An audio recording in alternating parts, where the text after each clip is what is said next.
Alrighty, prepare to be inspired. My guest is Cynthia Monteleone. She is a world champion in the 400 meter, and she is 49 years old, and we are going to get all into that. And if you're not watching on YouTube, just imagine like goddess level gorgeous model, and you're like, how are you 49? Are you sure?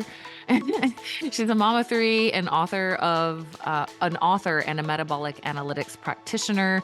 So metabolic analytics was one of the certifications that I did from Charles Poliquin before he passed, and Cynthia like really mentored under him, so she's really deep in that. And so she has so much amazing information and just in her own research and studies since then. So she's just a powerhouse of information. So we're going to get into a lot of cool stuff today. But yeah, Cynthia was introduced to me through Brad Kearns, who's been a guest and is actually coming on again soon. And I was just like, wow, you're so amazing because she's she ran track in college, but she's gotten into it again in her 40s. And she's, winning these world championships and learning how to hurdle and pole vault and do discus like within the last year, like just, you know what I mean? It's so cool. So I'm going to let her get into all that. And she also works with a lot of athletes, from Olympians to college athletes, high school. And she has some really interesting food for thought in regards to sprinting versus endurance running. So she's got a list of research-backed benefits that I think you will find really interesting. And she does encourage it for people over 40. And I feel the same way. To each their own. Everybody, can do their own thing, but at least I'm 41 right now, and I find sprinting to feel a lot more in alignment for me and my health than endurance running like I used to do forever. So yeah, we're aligned there. She's just actually doing it competitively, and I'm just doing it on the turf at the gym. Her website is mam808.org, and we will also link up her books in the show notes. All right, let's go ahead and get into it. Here is Cynthia Monteleone. Okay, so Cynthia, I feel silly interviewing you on Zoom. I should have just driven over to your house because Cynthia lives on the Big Island now. And, really so sorry that you live here in some ways, because I know that you were over in Maui before and, you know, had to move over here. So, but hopefully you're enjoying the Big Island. And I was grateful because our mutual friend Brad Kearns introduced us, and I'm like, you live here? Whoa. So we got to work out together the other day and go have some breakfast. And so it's been fun. And Yeah. I'm so excited to introduce you to the audience because, there's a quote from Leo Tolstoy that I love that I'm sure will resonate with you. And it's, everyone thinks of changing the world. No one thinks of changing himself, right? Or herself. And it's like, really, if you want to make moves, like be it. If you want to inspire people, be inspiring. If you want to show people that something can be done, do it, Right. and And do that's it in your own your, way, in your own journey, yeah. because we're all so different. Yeah. Okay. So let's get straight into the kind of exciting Okay. stuff. Will you tell them what you're up to with running and track and field, and like Yeah. where, maybe Yeah. start back the fact that you ran before and now you're Mhm. re-entering that. Sure. Yeah. I'm just really grateful that I get to share my story with your audience. And hopefully, my mission is to help others thrive. So I hope that this interview will help someone have some inspiration to be their superhero optimal self, because that's what I'm all about, is and helping others, inspiring others to be their superhero optimal self. So, like I said, we can each do that in our own way, but there are consistent patterns to those who are successful. And so my story is that I'm actually almost 49. It's less than 18 months until I'm 50, which is Guys, very you have to exciting. get on YouTube. If you're not on YouTube, it's like, what? Yeah. So, but I began my journey running at age 40. I did run in high school, and I was recruited to a Division I program in North Carolina. But then, I graduated and I thought, okay, I'm done. That's it. I'm not going to the Olympics or anything like that. So I did not run at all for 20 years. Okay. Like nothing. I didn't run 5Ks, nothing. And so, at age 40, I decided, okay, I just finished breastfeeding my third child. And I always tell women out there, hey, like, don't be in a rush to lose your body fat, because actually those toxins can come out in your breast milk and that sort of thing. So just like there's a reason you're holding on to that extra fluff. So don't be in a rush. But Mhm. it was time. Was done breastfeeding. And I was like, okay, I'm looking for a challenge. And my daughter said to me, Mom, I want to run track in college like you did. She was 11. And so I said, okay, well, let's go do a 400 and see where we're at. Well, that was the hardest 400 of my life. We crawled across the finish line in something like a minute and 30 seconds, which is not particularly fast. That's where we started our journey. So we started training together, and I told, I basically decided I wanted to be a world champion. And so I started learning metabolics through my mentor, Charles Poliquin gosh, I started following Charles's work way earlier than I actually met him, but so probably about 12 years, 13 years now that I've followed his work. But I became a metabolic practitioner under him, and basically learned all the tips and tricks to, getting to the most optimal version of myself. And then he taught me a really incredible skill, which is to do my own research.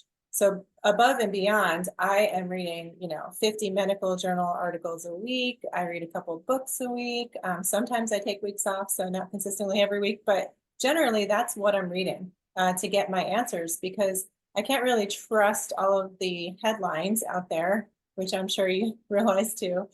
So I started my journey at age 40, and by age 43, not only did I become a world champion in the 400 meters, however, I run faster than I did in college as a Division I athlete.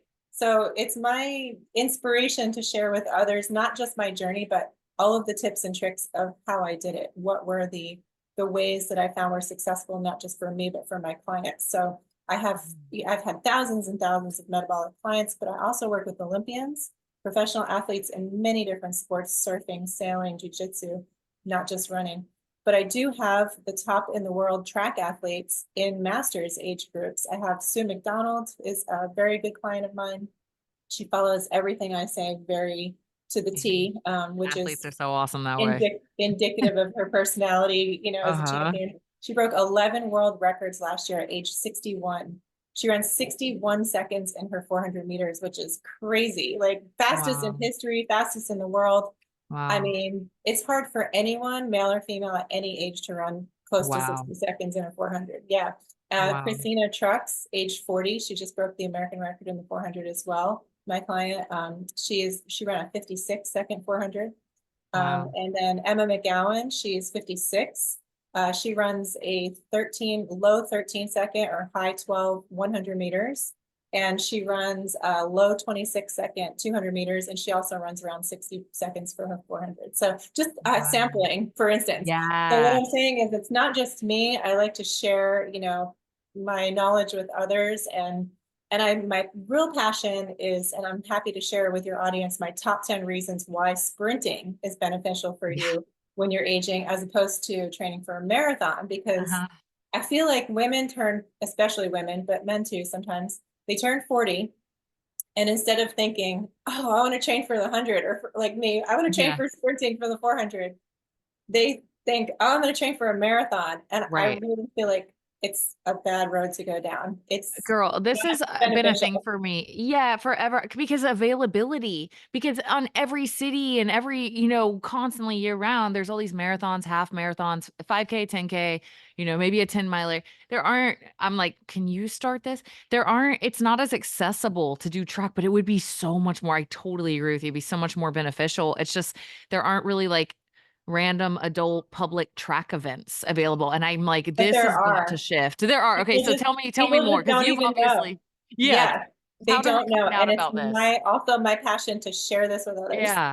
There's a USA Track and Field, usatf.org, has a master's program, and it's usatfmasters.org.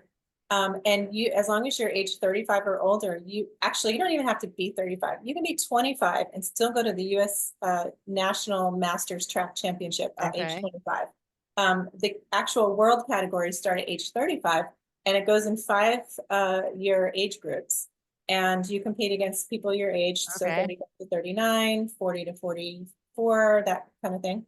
And it's everywhere. They have associations, clubs everywhere. We have them here in Hawaii. We just don't have any on the Big Island that I know of right now. I think I'm still making contacts. I had a track club on Maui, so every Sunday we would get together and do a track workout. I would give track workouts. On Oahu, they have a few different clubs. Spartan Track Club is my favorite. And they actually have, if you want to go, Tara, they have a meet the day after Thanksgiving. They have a meet, I think, around Halloween. Okay. Like I we do could want jump to up. go. I Yeah. do want to go. So I'm not for, like a skilled sprinter, but I'll run as fast as I freaking can. yeah, because it's fun. Like Right. sprinting is fun. Marathon running, running for long distances. I mean, it's probably it's meditative, you know, but it's not Yeah. as fun. Yeah. But yeah, so we do Okay. have masters associations all over, and on the mainland, it's a lot easier because you can get in your car and drive to a track meet, and they have them pretty regularly, starting in December indoor, and then Okay. moving outdoor. And if you want to run for Team USA, like I do, I represent Team USA. You don't even have to have a qualifying time. You can Really? go to Florida, which it's not been in the USA for decades. You go to Gainesville, Florida in March and join me in running for Team USA if you're Wow. age 35 or older. And Wow. I have sprint programs that I wrote just in case anybody wants to train for them on my website. But what I'm saying is there's no qualifying time. You register, you pay, I think it's like $130 maybe. They send you a Nike official USA uniform. No way. Yes, and you represent Team USA. And I'm trying to get more women to sign up, especially because the Wow. head of USATF Masters said only it's like 70% men and only What? 30% women for America. Yes.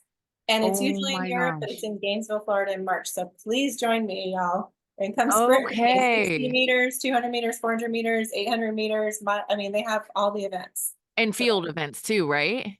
field events too. If you don't like to run, how about throwing a shot put? You Yeah, know, because you were telling me you've I started get doing some voted. of these field events. You're like, I've never done Yeah. this stuff in my life. Yeah. It's like field day at school all over again. Yeah. So yeah, Hey. I started learning the decathlon because uh I'm a really big advocate for standing up for women and women in sports and fairness in women's sports. And that also means, you know, having the same opportunities basically as men. And we have been doing the heptathlon as women for all these years. And the men do the decathlon because it was previously thought that women weren't strong enough to pole vault. So obviously we know that that's not true now, that women can pole vault. And so the Wow. masters have opened up and pioneered the women's decathlon. And we had our first elite event this year as well at the end of the summer. But I was able to compete in the Masters decathlon for women, and I'm #1 in the world. Woohoo! And Awesome. probably because nobody else in the world is doing it yet. But hey, but yeah, I Wow. That's won. so I won for cool my age though. group, and it was a really hard event, but it was really a lot of fun to learn these new things. Yeah. Discus I've never done before, hurdles. You know, pole vault's new to me this year. So it's just a Wow. lot of fun. So I encourage learning new things as you age, and track is kind of the perfect thing because you can choose all from all these different events. Yeah, wow. I mean, that makes sense because my uncle, like I was telling you, my mom's brother, he's still, I think he's got to be in his late 60s and he's still competitively pole vault. So that must be what he's linked up with. And I had no idea. Oh my gosh. I'm like, my mind is going to like Yes. some comedian guy just like signing up. He's like, I'm going to the world championships in Tampa, Florida. He's got his track So that's what I'm going to feel like. But no, that's cool. I really want to do that with you. I think that sounds so fun. And I had no Yeah, idea it was so accessible like that. it is very And accessible. Mhm. that is amazing that you're helping that get on to change that. It's like, gosh, you think it's like we hear, oh, women couldn't even start a business until what, like the 90s, or it was some kind of crazy Oh yeah. recent thing. And we still have stuff like this going on. And real quick, what is the difference between the decathlon and the heptathlon? Is Sure. that The heptathlon is 7 events and the okay? decathlon is 10 events. So they're Okay. both Cool. That makes sense. 2-day events. So you do the heptathlon, you do 4 on day 1 and 3 on day 2, but the decathlon you do 5 and 5. So it's a Okay. hammer. But I Okay. mean, 90-year-old Flo Myler was right next to me, Wow. breaking world record after world record, and So she was fun. so much fun. Oh my gosh. She did a decathlon. So if 90-year-old Flo Myler can do a decathlon, any other woman can also do a decathlon. Oh my So God. This I sounds did so have fun. the pleasure of helping the elite champion. Her name is Allison Helverson. She basically studied all of my work and implemented practices. And then she called me the day of the decathlon for help with her nutrition and her energy because she wasn't quite as prepared as she thought. And so I actually helped her that day. She found me on Instagram. I just happened to be, she didn't have my phone number or anything. She just follows all of my podcasts and stuff. That's how she learned. But she, after having my coffee, it's like someone's calling you on Instagram. I'm all, what? And it was Allison, and she's like, can you please help me? Like, I need some That's energy. so awesome. So, yeah, so I just feel really just blessed to be able to have helped her, you know, to win the elite decathlon and the world Wow. championship. So, So cool. yeah. Okay, I gotta back up because I know I want to we're talk gonna about have your to team. I'm gonna have to come to you. We're gonna have a part 2 of this, I can already tell, because there's Yeah. so much for us to talk about. After our championship. Um, Yeah, okay. So a few things. One, as a mindset coach, I just have to highlight that you said, I decided I was going to be a world champion. I decided. That is so powerful. That is so everything. It's like once that decision is there and you're already the kind of person that's going to follow through with that. Like when I hear I decided, I'm in full belief. Like that is what's happening. yes, Right. And that is exactly. so powerful. And then you've been able to help others also do this. So let's kind of get into, you said there are like 10 things, right? Well, I think, you know, I just want to just touch on that for a second, because something we Mhm. talked about in person when we trained together was that a lot of times people, I think, are just floating and not deciding, and they don't know what they want.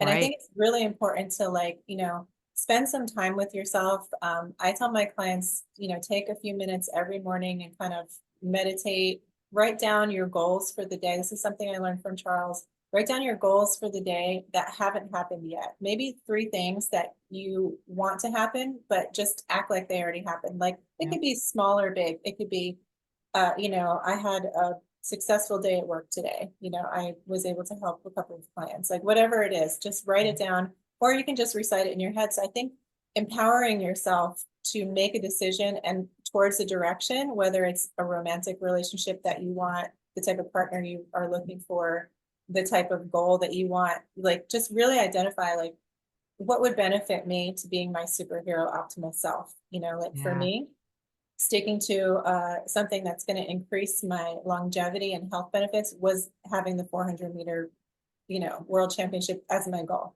Yeah. My husband, you know, I definitely just decided this is what I want.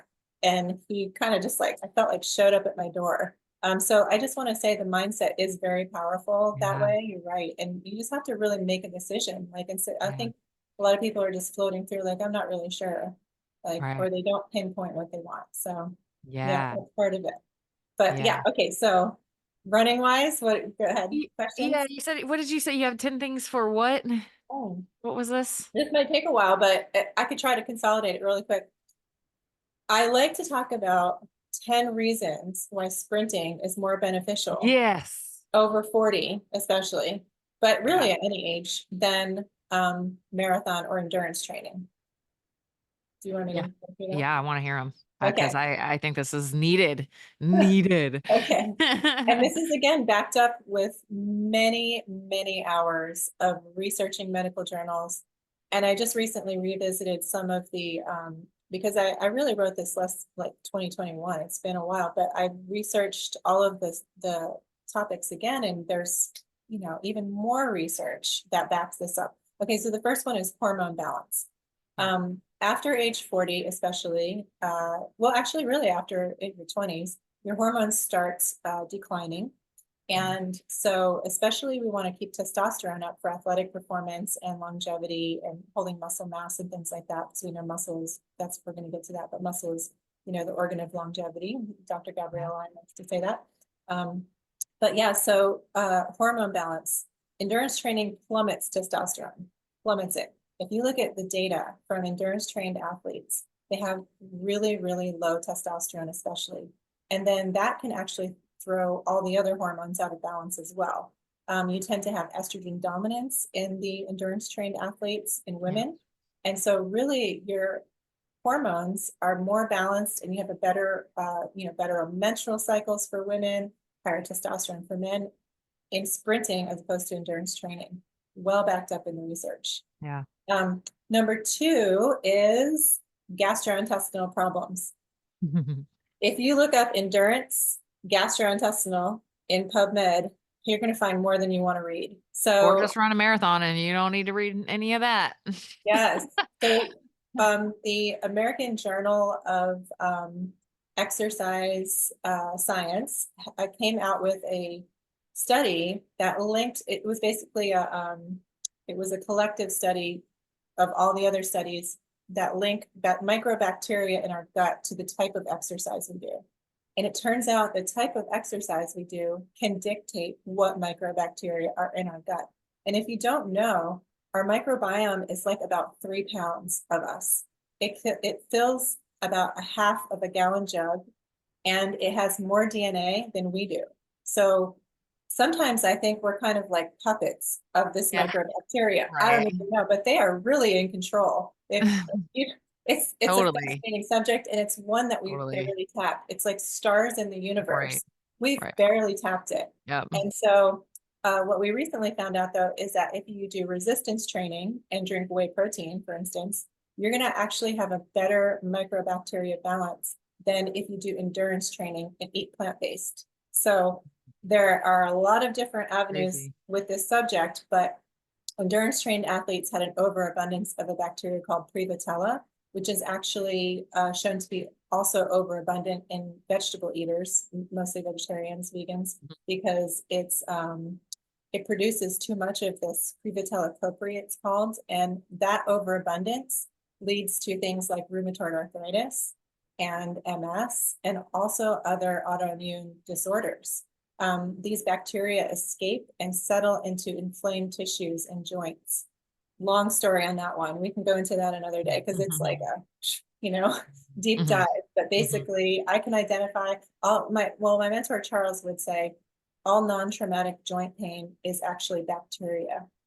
So you really want to take care of your microbacteria. Totally. And sprinting has been shown, like resistance training, to be more beneficial, have a more beneficial profile in microbacteria. So that's number 2. Number 3, sprinting makes you smarter than endurance training. They actually studied this. They studied sprinting and the effects on the brain as opposed to endurance training.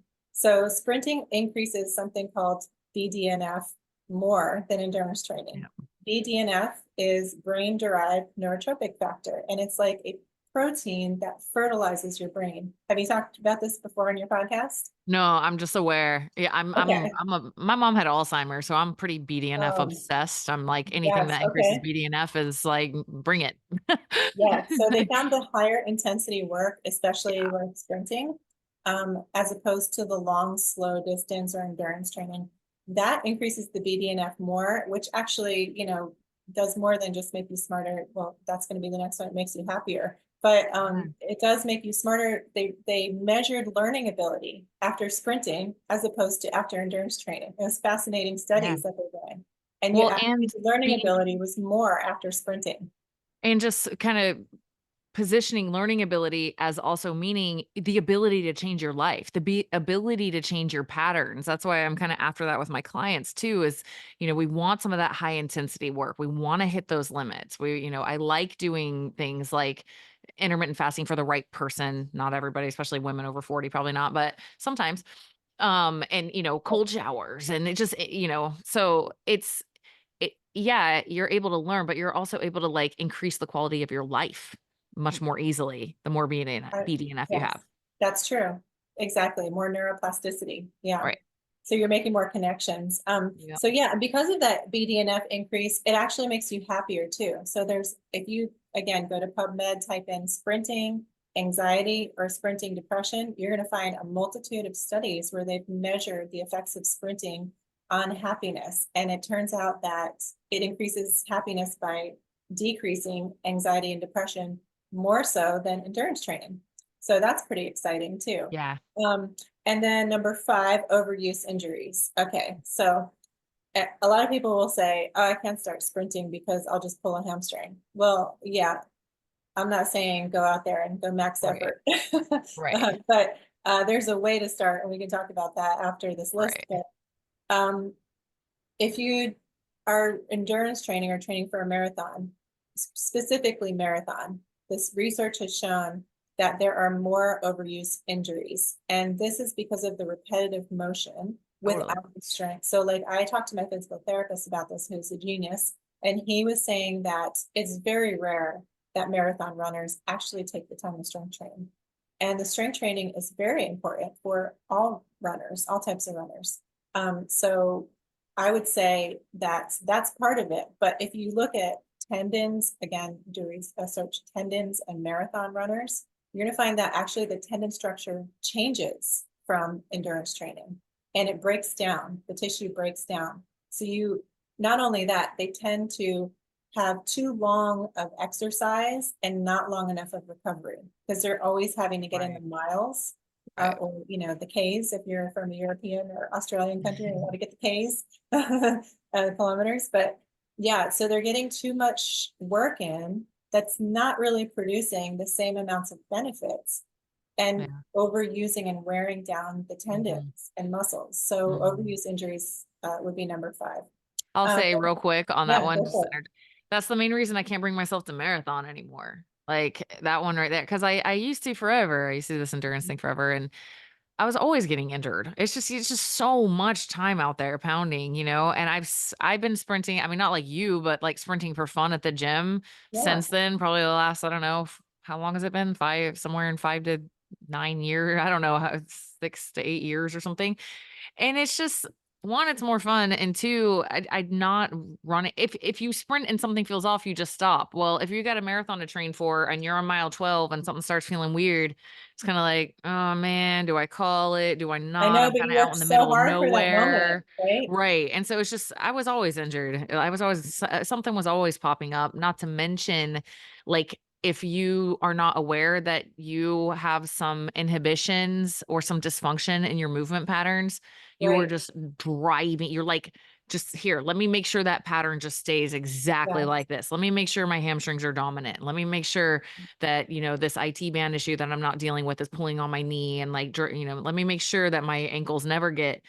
So no offense. I mean, run if you want, distance run if you want. I'm just saying like, that's the main reason I can't, I've tried, I've dabbled and I'm like, dude, I just can't, it doesn't feel right. Like intuitively, my body's like, don't do that to me at this Yeah. point, 41. So I, Longevity wise, it's not sustainable. And again, I know that people find it meditative and I understand that. yeah, And I yeah, understand doing it because I'm just saying, hey, right. try sprinting and Yeah, see how you feel yeah, because yeah. I think you're still going to get that same high for less time, less amount of wear and tear on your body, and better longevity. Mhm. Because I see these master sprinters all the way up to age 100. They're in the 100 to 104 age group What? sprinting, and they are not walking. They are sprinting. Yes, Julia What? Hawkins. Oh my gosh, Awesome. look up Julia Hurricane Hawkins. It's so much fun. She's hilarious, by the way. When I first started when I was 40, so gosh, it's been 8.5 years now. I remember being at well, I think I was 41 at this meet, but yeah, I was at a track meet with her and she was getting ready to sprint and it was in Louisiana. A thunderstorm rolled in and they delayed it. And she was like, just like, when are they going to start this race? I am ready to race. I'm missing my nap for this. So they better start soon. Like she was such a little firecracker. That's So awesome. yeah, she's great. But yeah, they're still sprinting, but I'm not really seeing the same age group for the long distance running. I'm not saying it's not possible. I'm just saying it's not as sustainable and you're not going to have the same effects on the aging as you are with the sprinting. Yeah. For instance, the telomere length, if your listeners don't know, telomeres are the caps on the ends of your chromosomes. And every time a cell turns over and breaks down and you replicate and you create a new cell, like for instance, our bones regenerate every 10 years. So we get a new set of bones that we grow, we regenerate parts of our body, our skin, right? So the telomere length can be measured, and that is a biomarker of longevity. So certain things lengthen telomeres and certain things shorten telomeres. So smoking, for instance, shortens telomeres. We know that that's terrible for aging. Sugar intake severely shortens telomeres, especially like sodas and candy and things like that, but definitely high sugar intake. Mhm. Um, Things like red meat lengthen telomeres. Sprinting, they found longer telomeres than endurance training. So again, just a longevity standpoint, it's, you know, I don't like to discourage any type of exercise. Right. However, it's my job to give you the information. Yeah. Yeah. And to give Yeah. you the information that I think is going to help you thrive longer. So that's Yeah. my point of view. Yeah. So I'm right there with you. Okay, so number 6 is heart health. Heart health. Sometimes people think, okay, I run marathons, or or I know someone that is fit and runs marathons a long distance, and so therefore they'll never have a heart attack. Well, of course, we know that's not true. And in fact, what happens with endurance trained athletes is they get something that it's called like athlete's heart, or it's a hypertrophy of the heart. So they actually get so much growth on their heart from this long cardio that it causes scar tissue, and it's called in the medical journals heart remodeling. And heart remodeling is not good. It actually will increase your risk of a heart attack. So with the short distance bursts, sprint, recover, high intensity, recover, they don't find this heart remodeling the same. So you can exercise too much, unfortunately. So heart health is another one. Interesting. Okay. Yeah, it is really interesting. I have all the papers to back this up. I tend not to, like, when someone says, oh, what's the study or whatever, I tend not to answer, because I've read for hours and hours, and it's like 100 studies, and I don't feel like it's my right. responsibility, but sometimes I will include the public, or the PubMed ID number or something like that. So if Yeah. anyone's curious, I'm happy to share. Yeah. Okay, so number 7, body fat loss. I feel like these days body fat is such a controversial subject, and it shouldn't be, because Yeah. I think we both know that there is an optimal range of body fat for both men and women. Now, Charles taught us it was 6 to 10% for men and 12 to 15% for women. You'll find other people will say, oh no, it has to be 20% for women, this and that. But no, I'm going to tell you that through my client experience, as well as the research, all of the optimal healthy biomarkers are between 12 and 15%.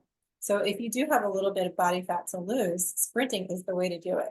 It's time efficient, and it produces more catecholamines, which means it burns fat after you stop. So when you're doing long, slow distance, you're burning some fat while you're doing it, but maybe you're running for an hour and something like this, and you're burning a little bit of fat during that hour. But with sprinting, it lasts for 3 hours plus afterwards, right? We call that EPOC. Have you talked about EPOC with your listeners yet? I don't know if we have on the show. Yeah, so it's basically the effect that happens after you get done. Your body has to repair its muscles and tissues, and so it needs energy for that. And it uses mostly fat for fuel to do that. It's really fascinating. Yeah, so the EPOC burn is much higher with the sprinting. And you could do as little as 10 8-second sprints on the grass to get that effect. And again, after this list, I'll give a couple of tips on how to start it. So after that, number 8 is you get to hold on to muscle. If you do a long distance running, or biking, whatever it may be, swimming, you're gonna have to get that fuel from somewhere. And oftentimes it becomes catabolic to your muscles. So that means it eats away the fuel from your muscles, and then your muscles shrink. I mean, we can just look at sprinters compared to long distance runners and see this with our own eyes, without any kind of tests or research. Right. So we know that after age 40, one of the most dangerous things is to lose too much muscle mass. And so combined, of course, resistance training is always good, but the sprinting will allow you to get a cardiovascular health benefit without having too much cardiac remodeling. And also, so you get this you can strengthen your heart, and you hold on to your muscle mass, because you really want that muscle mass for all those things like hormone balance and all those things that bone health. That's not even on my list, but it should be, right? I have a whole article on my website about it. Sprinting is great for bone health, because as you age, your bones are getting weaker, and you want them to be more dense. And the impact of the sprinting actually makes your bones stronger. And again, like I just said, we regenerate bones every 10 years. So it's not too late. It's never too late to start. I actually just got my dad sprinting. He's 81. He's, So awesome. yeah, and ooh, fingers crossed. I almost got him like ready to sign up for World Championships. He's like, I don't know if I'm not, I'm like, you don't have to be good. You can jog one lap around or 160 Yeah. meters. You don't even have to be good. You just have to just try it for the Show experience. up. So Yeah. much fun. It's so much Right. fun. And the people are Cool. so supportive of each other. Like what a community. Mm. Um, it felt like during COVID and, even now, like with politics, everybody seems so divided. But you Yeah. go to a master's track meet and oh my gosh, just it doesn't matter what age, race, color, what country you're from, it doesn't matter. Yeah. Everyone's cheering each other on. It's just the most special experience. I really can't recommend it enough. So, Cool. okay, so hold on to muscles, number 8. So number 9, reactive oxygen species, ROS. So this is the oxidative stress that happens when you exercise or when you have environmental contaminants, synthetic fragrance, toxins from the environment, microplastics. Your body's always fighting this oxidative stress. But when you're doing endurance training, the oxidative stress goes through the roof. Now, this particular research is most abundant in ultra marathon running, but it does happen. There is some research in marathon running as well. But the reactive oxygen species, you've got these little electrons that are free and loose and they're bouncing around, damaging your cells. That really increases aging fast. And so you want to have antioxidants. But what they found in the research is there's no amount of antioxidants that you can intake that will fix the ROS from endurance work, Wow. particularly again, ultra in this research, Uh-huh. but sometimes there's a little bit in marathon. Mm. Sprinting doesn't have that. Why? Because you're bursting and resting, Yeah. bursting and resting. And then really because you've only run for, probably intervals for maybe 45 minutes to an hour that are short, you have recovery time. You're having recovery time within that hour. So the recovery time allows your body to repair quicker. So less ROS. Mm-hmm. Okay, number 10, better AQP4 response. What is that? Okay, this is my favorite one, and you're going to love this one. AQP4 is called I can't even say it, protein 4. Protein 4. Okay. Mm-hmm. And that is the water channel that helps you get rid of the junk in your brain. Okay. So it's actually a protein that transports water in your brain. Up until 2012, we thought we only had a lymphatic system. The lymphatic system is what drains all of your metabolites out of your body, but we didn't know that we had a glymphatic system with a G, and that's particularly only in your brain.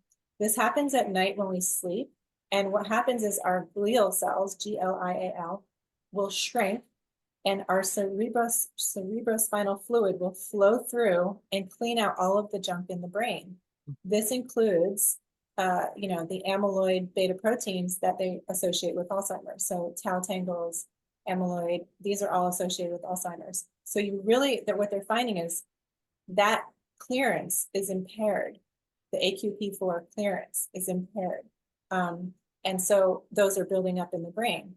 So sprinting, particularly high intensity exercise, they've recently found is Cool. clearing the brain better than if you're not doing it. Well, if you're doing any exercise, it's better than nothing. So, Yeah.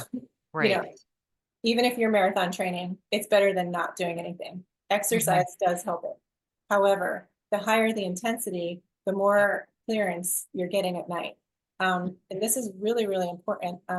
There's been all kinds of discoveries recently in the past couple of years in Alzheimer's with relin genetics and things like this. But basically what it comes down to is that, they think the tau tangles and the amyloid beta protein is some sort of inflammation response, but that these other things like relin are neuroprotective. So they can, even if you have a lot of those, if you have like a genetic, like they found this guy that had some gene turned on to have more relin than anybody else, and that protected them against the Alzheimer's, even though he had a lot of tangles as well.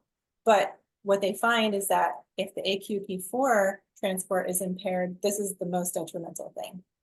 So anything we can do to help that is going to be good. And That's that, awesome.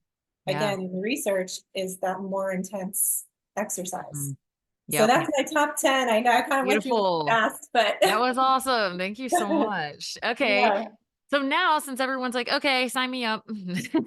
Right, guys? Right, guys? Sprinting for the win. Where would you recommend? Okay, let's say somebody's just listening to this in their Yes. car or whatever right now, and they're like, okay, that sounds really good, but my options are like sprint outside, or maybe I could do it at the turf in my gym, but that'd be way too embarrassing. Maybe I will, maybe I won't.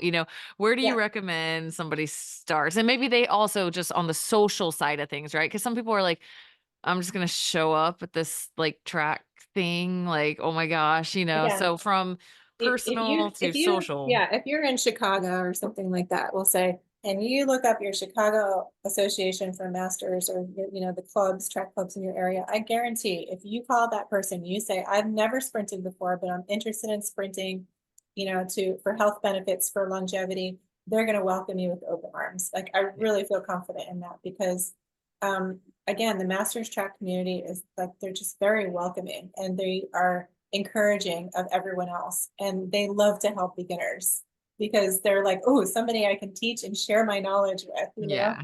So Yeah. I think, you try to be brave if you do approach an association, or when I say association, I mean like each state has their own association, and you can find the track clubs listed in your area at usatf.org.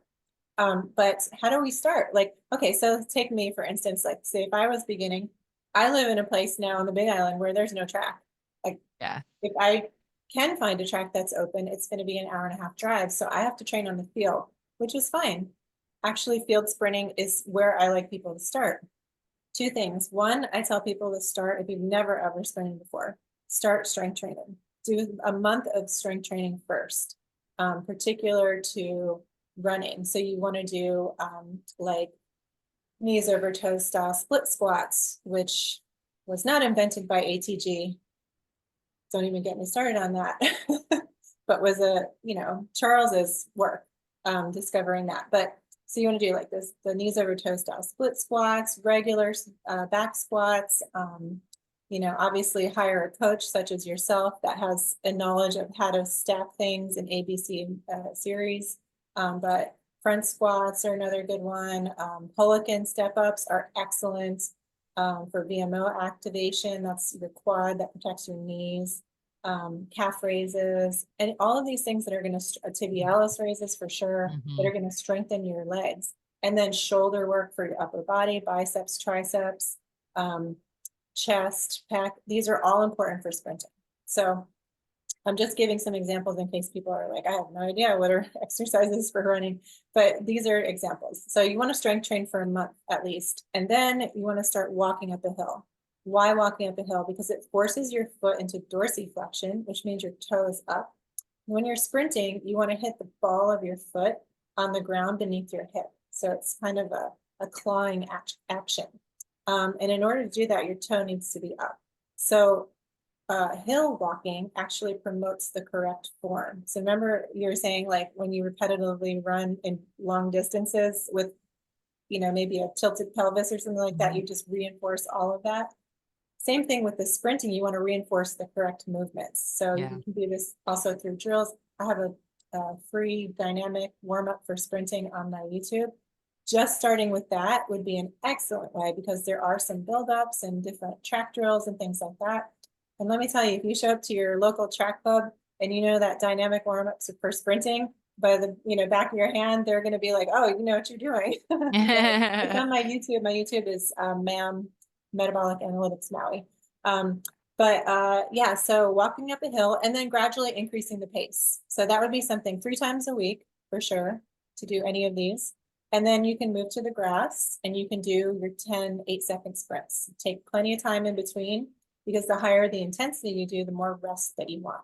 So you can do all kinds of different workouts and just play with the rest period. But you want to take at least 3 minutes in between sprints, 8-second sprints. You can take 5 minutes if you want to. And you're not going 100%. You're going like 80 to 90%. As long as you're going above 85%, I consider it a sprint because that's the threshold for intensity that creates the benefits. So don't go all out your first time. We don't Yeah. want you to pull anything. And Right. definitely train first because that will prevent the injury.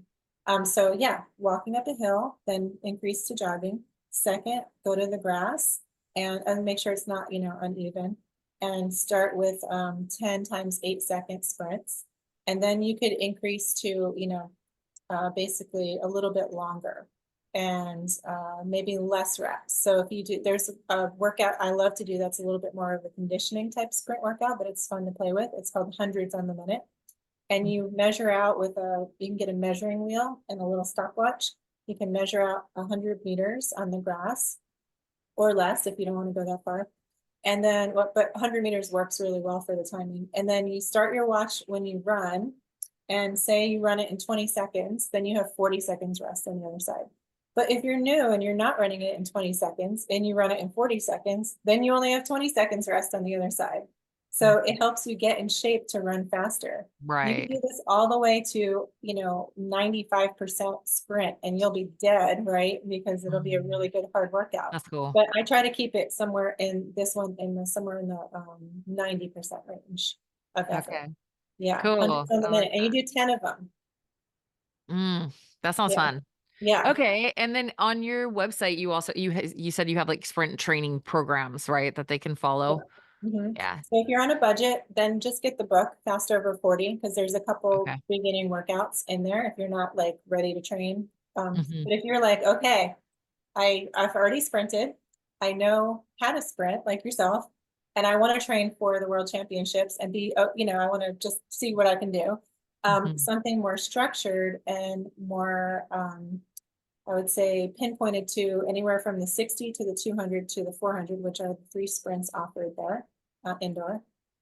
This is my sprint programs. I have 3 months at a time, and it's 250 for 3 months. So you just buy the 3 months at a time, and then it gives you gives you three workouts a week for 3 months, and then you move on Okay. to the next set and then the next set. So Okay, cool. yeah, and that's Uh, mam808.org. mam808.org. Okay, Mhm. awesome. Yeah.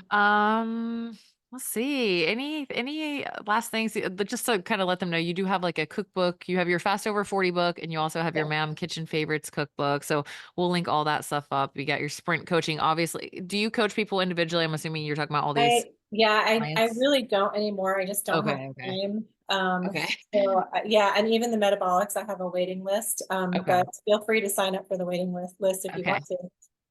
But yeah, because I have I have so many Olympians and professional athletes, and I do one-on-one coach a local girl actually here in the state of Hawaii. She ran 56 for her sophomore year last year, 10th grade. So Oh, she's a hammer. my. She's Yeah. goes to Punahou school. And Nice. so I do one-on-one coach her. But I just don't even really have time for it anymore. So I just do the sprint programs, but I am available for feedback. So if you're like, I'm not really sure what this means or what do I do, you can email me Cool. and I will get back to you. Awesome, thanks. And then Fast Over 40 on Instagram. Anywhere else they should find you? Yeah, I mean, I think I might have a Twitter, but I never use it. So I mostly just Okay. use Instagram, and I'm very up to date. Instagram, I try to post every day. Okay. It's like a love-hate thing. Like I Yep. just really don't like social media at all. But at the same time, like every time I'm like, I'm just gonna stop posting. I'm just so just it's just annoying to even go on Instagram. I don't I know. I know. mean, I got on Facebook Totally. in 2020 and I've never looked back. I'm like, it's the best decision I've ever had done. But Uh-huh. and I feel that way about Instagram, but gosh, I get messages all the time about Mm, like, thank you so much. You've helped me so much. Or mhm. like, look at Allison, like she called Right, me on Instagram and right, she watched all of my things and learned all right. of my tips for Yeah, metabolics to get to where she was. And so I'm like, oh, I have no idea how many other people are out there besides the ones that are messaging me all the time saying, right. thank you so much. You changed my life. This and that. I mean, you know how it is, like, right? Yep. When you make a It's like difference, I don't have to, but I choose to, and then sometimes I don't freaking choose to for maybe a yeah, week or so, and that's just how it and is. it's okay. And that's okay. Yeah. But Alright, well, Cynthia, so many props. Thank you for being so inspiring. It's just like oh, doing the discus and all this, I mean, hurdles, like, you've never yeah. done any of Well, that. Pole vault. Yeah. It's so, so awesome. And I think inspires and all of us like, whoa, am I doing anything new like that? So it's nice. It awakens the spirit of like, Yeah, maybe I you should. should learn I some new think stuff. everyone should always be starting to learn, and it doesn't have to be, athletic. Although, the more dopamine that's released, like the more risk reward, the better your neuroplasticity will be. But for instance, I also learned a couple years ago how to shoot a bow, and I wanted to shoot. Awesome. Well, I told my husband like, oh, over coffee one morning, like, I think I want to shoot an elk with a bow, and he was like, have you ever shot a bow before? And I'm like, no. And he's like, okay, well, let's start with some Maui axis deer. So patient with me. Wow. And So you did it? You yes, went hunting? I missed my first deer, but I did get a deer. That's another story. How I got my deer actually I can tell you if you want, because it's kind of fun. But I still shoot my bow, and I love shooting my bow. That's So cool. yeah, it's back on Maui. When I went to Lahaina for my most recent visit, I just got back yesterday. I got to shoot Oh, my you bow. did. I haven't brought it over yet, but Oh, there's plenty of pigs to shoot over here. Um, yes. Yeah. my first deer I got, I actually was walking my dog, and there was like a hill, and she scented the herd of deer, and she started running down the path, and I guess they smelled her, and they came running up over the hill and at me, which normally deer run away from you, right? So they Right. started coming running at me, because I guess where they jumped over the fence was behind me. Mm. And one of them was running at me, and my dog leapt like a police dog and intercepted the deer Oh, before it wow. got to me and took it down by the neck. So I didn't actually shoot my first axis deer. Oh my gosh, so your dog was like, "I wanted to do that too." You and your dog are hunters now all of a Yeah, sudden. I think she likes, she liked the smell of the deer, Yeah, because yeah, yeah. we would hunt the deer, and my husband would hunt the deer and give her the deer leg for a bone. Oh, wow, Like, okay. I think she She was smelled ready. it, but Yeah, also I think she was protecting me, honestly. yeah, for And sure. because she just left it, she pinned it there, and she was just like, "Look, mom, I did my job." And the deer was still alive, obviously, and scared, because it was just scared of her, so it didn't even try to escape. She just kept it like right there. If it would try to move, she would Oh, just wow. kind of like pin it with her mouth, but not angrily. She was just all, "Oh, I did my job." Wow. Yeah, So, I've got and a then, local family here that their family lives on Maui, and I buy the deer from them. They sell oh, it okay. around here, so if you Oh, ever the deer is good. Yeah, want some, I've I heard can they're tell you good. where to find it. So a Yeah. little off on a tangent, but that's how I got Yeah. my first deer, not with a bow, with my German Shepherd. With the dog. Yeah. Well, wow, But Cynthia, thank everything, you. like, it's always fun to learn new things. Shooting the bow is Yeah, something totally like I've right. never done before. And it's just, yeah, like, try to find something that's interesting to you. And, that's how you feel empowered. Like, you just learn all these different things, and that just helps Totally. you have confidence to go through your day. And then maybe you become good enough to help others in Yeah, your talents. yeah. So that's part of Mm. what I wrote in my book, is that it's really good to give back. Like, part of your foundation to being your superhero optimal self is giving back to your community. So I Totally. know all of us have a talent, whatever it may be. You have something that you do that's better than someone else.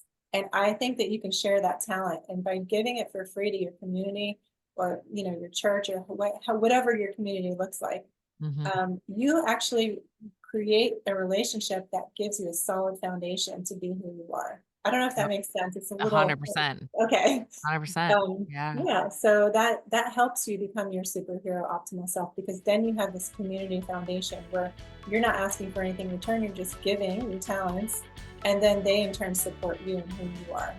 yep. Yeah, 100%. Thank you so much, Cynthia. You're We'll wrap welcome. it It's a up there. It's pleasure. perfect.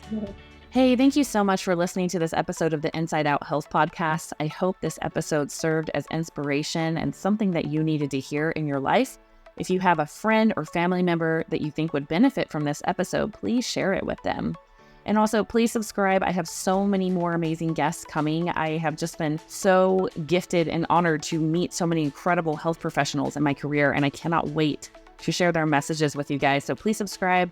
And if you could be so kind as to rate my show, I would really appreciate it. This podcast is honestly an intuitive call to me to help spread goodness to the world. And so if you guys can help me do that, I would really appreciate it. If you want more info on this guest, pop over to my website, check out my podcast section, and you can get links to everything we talked about in the show, and find out more about this guest and where you can go from here. Make sure you're also following me on Instagram. That is my most active platform. You can find me at Coach Tara Garrison. You can also find me on YouTube, LinkedIn, Twitter.